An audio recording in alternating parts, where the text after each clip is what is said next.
मोहतरम नाजरीन, आप देख रहे हैं Sarfaraz news live. Sarfaraz news live में आपका इस्तकबाल है। नंदीग्राम के हलके में हम लोगों ने सैकड़ों लोगों से ग्राउंड रिपोर्ट ली है, उनकी राय जानने की कोशिश की है, उनके रुझानात को जानने की कोशिश की है। तो एक बात समझ में आई है सब लोग की, 5% भी यहाँ के लोगों के दरमियान में दीदी के अगेंस्ट में कुछ भी सुनने को नहीं मिला। 100% यहाँ की जो राय अभी तक जा रही है, जिन लोगों से भी हम लोगों ने बात किया है, वो सब दीदी के समर्थन में जा रहा है। सबकी पहली पसंद, आखिरी पसंद ममता बनर्जी है। चलिए मैं बातें कर रहा हूँ कि नंदीग्राम कलकत्ता से तकरीबन 130 किलोमीटर की दूरी पे नंदीग्राम वाक़ है। पूर्वी मेदिनीपुर के डिस्ट्रिक्ट के अंदर में नंदीग्राम आता है। नंदीग्राम का अपना इतिहास है, अपनी तारीख है, अपनी हिस्ट्री है। क्या हिस्ट्री है नंदीग्राम के बारे में? नंदीग्राम को जाना जाता है आंदोलन की सरजमीन है, इनकलाबी सरजमीन है, मूवमेंट की सरजमीन है। ये वही नंदीग्राम है जो हमेशा परिवर्तन की हवा देती आई है। 2011 में जो परिवर्तन हुआ था वो नंदीग्राम से हुआ था, इसलिए लोग नंदीग्राम को याद रखते हैं।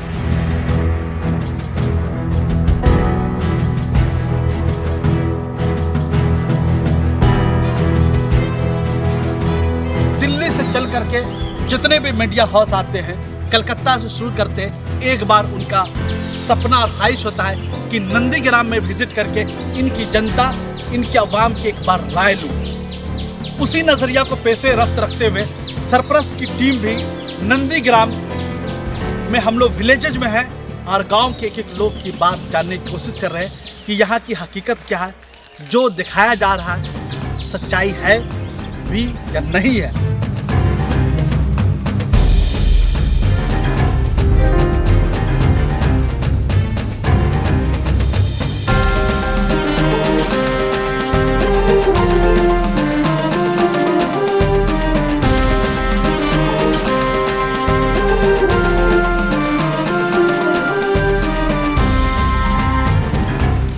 नंदीग्राम 2007 से मशहूर हुआ, जब किसानों ने, जब इनकी ज़मीन को अधिकरण करने की कोशिश की जा रही थी लेफ्ट के ज़माने में, तो एक ज़मीनी किसानों ने एक ज़मीन आंदोलन किया था। उस आंदोलन में 14 लोग शहीद हो गए थे, 14 लोग किसान शहीद हो गए थे। यहीं से दीदी बजाते खुद एक बड़ी लीडर थी और बड़ी लीडर है भी, मगर ये नंदीग्राम है जिन्होंने दीदी को 2011 में बंगाल का मुख्यमंत्री बनाया। वो 2011 और 2021 ये 10 साल का पीरियड है। 2 मरतबा दीदी मोहतरमा ममता बनर्जी बंगाल की सीएम रही। जब तीसरी बार बीजेपी के यलगार मगरबी बंगाल पर होने लगा, बीजेपी का अपना वर्चस्व बंगाल की सियासत में बढ़ने लगा, बीजेपी का जब अपना योगी की एंट्री हो चुकी, मोदी की एंट्री हो चुकी, अमित शाह की एंट्री हो चुकी, तो फिर दीदी ने सोचा था कि जहां से मैंने आंदोलन स्टार्ट किया था, आज फिर वहीं से नामांकन दाखिल करके, नॉमिनेशन दाखिल करके फिर बंगाल को तीसरी मर्तबा इतिहास के पन्नों में दर्ज करना चाहती है कि मैं फिर तीसरी मर्तबा अगर सीएम बनूंगी तो नंदीग्राम का सपोर्ट और ताउन चाहिए।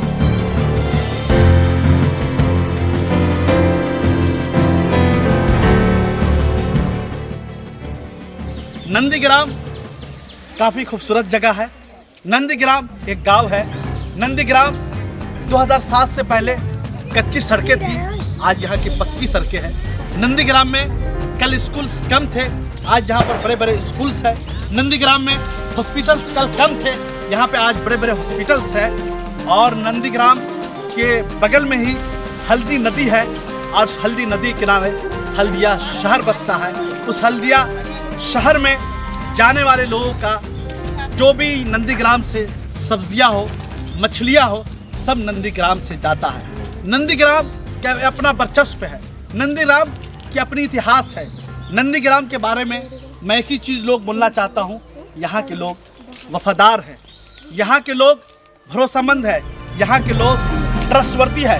यहाँ के लोगों का जो ट्रस्ट 2007 से लेकर के आज तक जो ममता बनर्जी की तरफ किया, वो आज भी ट्रस्ट के साथ है। यहाँ के लोग दीदी को माँ के तौर पर देखते हैं, यहाँ के लोग दीदी को बहन के तौर पर देखते हैं, यहाँ के लोग दीदी को अपने लीडर के तौर पर देखते हैं। यहाँ के लोगों के दिल में दीदी के लिए मोहब्बत है, दीदी के लिए अकीदत है। मगर यहाँ पर कुछ लोग नाराज़ भी हैं, कुछ लोग परेशान भी हैं। वो परेशानी क्यों है कि दीदी ने गलत लोगों को जगह दी थी। दीदी के गलत लोगों को जगह मिलने की वजह से आज वो लोग थोड़ी सी परेशान हो गए। आप जान सकते हैं वो गलत लोगों के बारे में कौन है नहीं है। तो हमेशा एक चीज़ याद रखनी चाहिए कि पार्टी में फ़िरका परस्तों की जगह नहीं होनी चाहिए। आपके पार्टी में है कौन फ़िरका परस्त है, कौन सांप्रदायिक ताकतें हैं, उसको आपको पहचानना पड़ेगा। नहीं तो फिर वो लोग पार्टी को बहुत बड़ा नुकसान पहुंचाएंगे, नुकसान पहुंचाने भी जा रही है। मगर मेरे कहने का मतलब है जो 1 अप्रैल को सेकेंड फेज में नंदीग्राम का इलेक्शन होने जा रहा है, इस इलेक्शन की नज़र पूरे बंगाल की इसके ऊपर तो है ही, पूरे देश की नज़र होगी। इसलिए कि बंगाल का सबसे ये हॉट सीट है, ये बंगाल का सबसे सेंटर ऑफ अट्रैक्शन वाली सीट है। बंगाल में ऐसे 294 सीट्स है, मगर नंदीग्राम पर फोकस क्यों है? इसलिए कि बंगाल की मुखिया, बंगाल टीएमसी की सुप्रीमो, बंगाल की मुख्यमंत्री बजाते खुद यहाँ से लड़ने का चैलेंज एक्सेप्ट किया है। जब कहीं पर चैलेंज एक्सेप्ट किया जाता है, जब चैलेंज को कबूल किया जाता है, तो वहाँ पर खेला बहुत तेज हो जाता है। राजनीति और सियासत, पॉलिटिक्स मगरबी बंगाल की तेज हो चुकी है। मगरबी बंगाल का मामला जो है नंदीग्राम पर थका हुआ है, इस पर सब चीज़ आगे पीछे राइट लेफ्ट घूम रहा है। मेरे बोलने का एक और ख़ास मकसद है, जब मैं लोगों के दरमियान में जा रहा हूँ, लोगों के बीच में जा रहा हूँ, कुछ लोग तो ऐसे भी सपोर्टर मिले, दीदी ने क्या किया है नहीं किया है मुझे उससे कोई लेना देना नहीं, मगर मैं फिर भी टीएमसी को वोट दूंगा। ये तो कहीं ना कहीं मोहब्बत की बात आ जाती है, अकीदे की बात आ जाती है। तो दीदी को लोग यहाँ पर मोहब्बत की नज़र से देखते हैं। काम क्या हुआ नहीं हुआ वो अपनी जगह में है, मगर मैं फिर बोलना चाहूँगा कि जो भी काम नहीं हुआ है, यहाँ के लोग की जब इतनी मोहब्बतें दीदी को आ रही है, दीदी को जा रही है, तो नंदीग्राम मगरबी बंगाल में एक ऐसा असेंबली बने, एक ऐसा मॉडल असेंबली बने कि ये लोग तारीख के पन्नों में नंदीग्राम का नाम भी दर्ज हो जाए। एक हाईटेक सिटी बने, एक हाईटेक विलेज बने, जहाँ पर हाईटेक अंदाज में सारी कामें हो।